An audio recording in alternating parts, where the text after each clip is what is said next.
Welcome back, everybody. Alex Wiseman here, talking to you about grant writing and fundraising, CIE 407.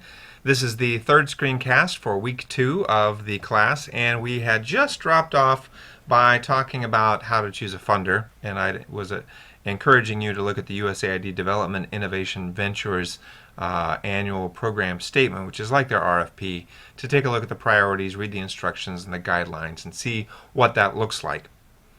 Next, let me just talk a little bit about one of the main activities that I want you to be doing in your teams this week while we are not having our regularly scheduled class. I would like for you to be meeting intensively with your teams and working on aligning missions. Let me make sure that my pointer is ready to go because I feel the need to point. Every grant proposal must be tailored to the grant maker's mission and goals. Every grant proposal. Just like if you were applying for a job, you wouldn't just like type up a CV and then a template cover letter and send it off to everybody in a rapid succession. You would tailor that cover letter and tailor the CV in order to grab the attention of the hiring, the human resources people. Right? The same thing with a grant proposal. You want to tailor it for each particular grant maker. And you want to make sure that their mission and goals are integrated into your proposal as much as is possible and appropriate. So make sure that your request and proposal aligns with the grant maker's mission and goals. Some of them are going to require this.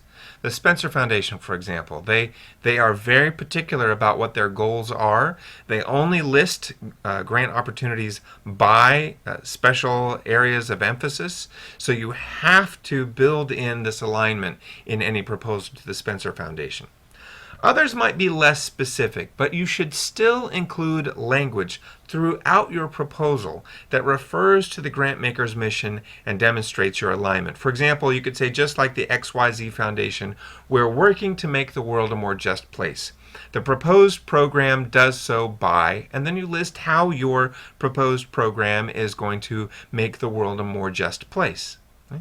So you need to be incorporating that, and you need to let them know that you're incorporating that. It's not enough to say, well, I know that it's in there, so they should obviously recognize it.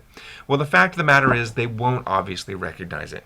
Just like if you've had me in another class, I might have asked you to do certain things for an assignment or a paper that you were writing. But unless you point it out to me, unless you say, hey, Alex, this is the point I was making that aligns with what you asked for, I might not see it because I might interpret what you have written in a way that is different from the way that you intended it to be read. Same way with grant proposals. You have to draw the grant maker's attention to the parts where your mission and goals align with their mission and goals and vice versa. Remember, they have the money. You're trying to convince them that there is a reason why they should give you their money. And the only reason they're going to give you money is if they think that you're doing what they want you to do, what they want done. So alignment means that you are doing or propose doing the things that the grant maker wants to fund. You have to show them that you and the grant maker have a common purpose. Right? You are both working towards world peace or whatever it is. Right? So one of the ways that you can get at that is by being aware of what the grant maker's motivation is. For example, if a corporation is providing funding for something, it's probably partly due to publicity. So when the Hewlett-Packard Foundation, or the Hewlett-Packard Company and the Hewlett Foundation provide money for something, they are generally interested in sincere motives. They want to make the world a better place. I have no qualms with that. But they also want people to know that Hewlett, as part of Hewlett-Packard, is doing this, right? Because it makes their company look good. It makes their business look good. The Alcatel-Lucent Foundation is a part of a company called Alcatel-Lucent. They only fund things that benefit them somehow. Like they might only work in communities where they have people who work for their company, whether that's in the U.S. or abroad. Or they might only fund things that have to do with science and technology because that is the kind of business that they're in. Right?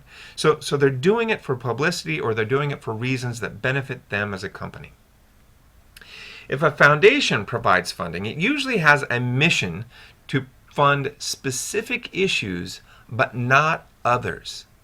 So that's one of the reasons why the Spencer Foundation comes up a lot in comparative international education research. It's because their missions often align with what we do in comparative education. Right? It's not they're not a comparative education foundation or organization, but they align well. Now, they might not want to fund something that has to do with computer engineering, right? Because that would not align with their mission. And they would be very clear that we're going to fund these kinds of social awareness or social science programs and projects. We're not going to fund computer engineering programs and projects. Remember that funding is highly competitive. In the book that we're reading for this class, they start off by talking about how the economic climate right now, worldwide, but in the U.S. in particular, is such that there is a lot of competition for very scarce resources. So the more tightly that you can align the mission for your project and your proposed purpose and your organization that you're representing with the grant maker's mission, the grant maker's purpose, the grant maker's target, right? The more you can align that, the more tight that alignment is, the more competitive, the stronger your proposal is, and the more likely that you will receive funding. So how do you find alignment with the grant maker? Well, it's very simple. You do a lot of background research on it. First of all, use public and foundation libraries. Use the Lehigh Library, but also use public and foundation libraries. And we happen to have, and if you click on this link, you'll see it, we happen to have a very good library right in Bethlehem at Northampton Community College. It actually is a resource library for the Foundation Center. And you have access to that as a Lehigh University student, because there's an arrangement between Northampton and Lehigh for shared library use. So take advantage of that. Go over there. They have stuff in that Foundation Library that you could only get online if you were subscribed to the Foundation Center. But because Northampton County actually is a resource center for this, you can go and look at that rare information right there in their library. Very, very cool. Secondly, use the internet. The internet is an amazing thing. It's amazing the kind of information you can find on there. But in particular, each funding organization is going to have a site dedicated to their funding opportunities. And they will tell what their mission is, what their goals are, what they want done, what they funded in the past, how much money they're giving out, what are the different areas of emphasis. You can get it all there. You can also look at other sites that might review different funding opportunities, right? So use the internet to its full advantage. Make sure that you are trying all the different search terms that you might use for your particular funding opportunity. Make sure that you are doing as wide a blast as possible to find out about what the funding opportunities are that are related to the program or the project that you want funded, etc., etc. Next, use the development staff at Lehigh. We have people at Lehigh whose job it is to help us get grant money. Use them. Now, just because you work with them is not a guarantee that you will get funded, but they will be able to point out things that you are missing or that you need to include. They might be able to steer you towards the right kind of language you'd want to use. They might be able to help review proposals that you put together before you send them off. They will help you navigate all of the sort of bureaucratic junk and administrative junk that you have to go through if you're using Lehigh as your organization. They're a great resource, so use them. Gina Serziga, who's located in the Dean's office in the College of Education, is our development staff for the COE. She will be able to help people who are applying for real grants. Next, find the past funding history for the organization that you want to ask for money from. I've already talked about this a little bit, but I want to hit on it some more. If they aren't funding universities or nonprofits or other organizations like what you are representing, then you should not be worrying about them anymore. You have to make sure that they're funding the kind of organizations that you represent. Next, you want to make sure that they're funding the kinds of topics that you are interested in. And quite frankly, you also want to see how closely they have funded projects like yours in the past. If they have funded the exact thing that you're asking for money for last year, they're probably not going to fund it again from a different organization this year. They're probably still working with the folks they funded before. So if it's an exact match, you might be out of luck. But if they're funding things in the general category of whatever your topic or project or program is, that is a great sign for you. You can access IRS Form 990 tax records online, usually through these kinds of libraries and their resources online. These tax records will give very specific information about what money they gave out in grants and to whom and for how long. So all of this stuff is going to be available on those Form 990 tax records.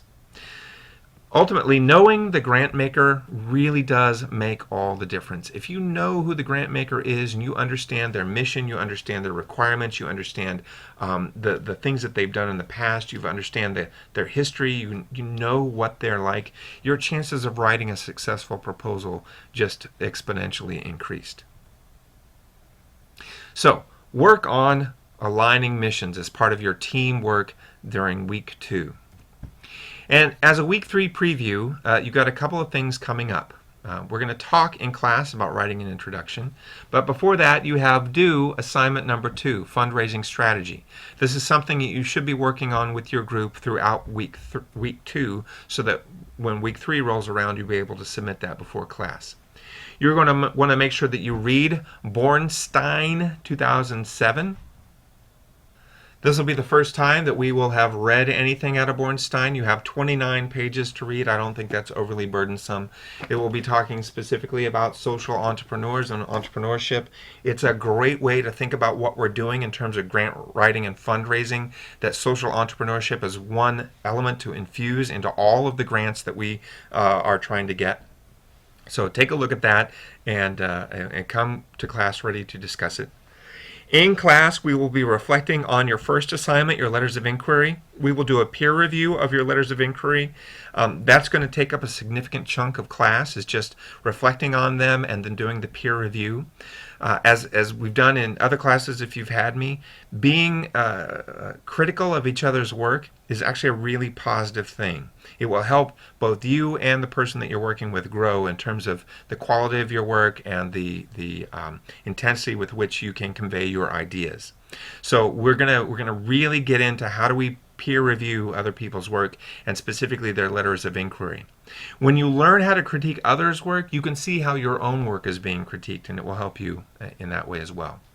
And we're going to talk about ways to write an introduction. An introduction is usually, as you might think, the part of a proposal that introduces what you want to do to the grant maker.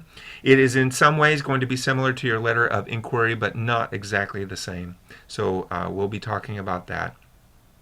And then we'll be considering the ways that innovative programs and entrepreneurial projects can change individuals, societies, and nations.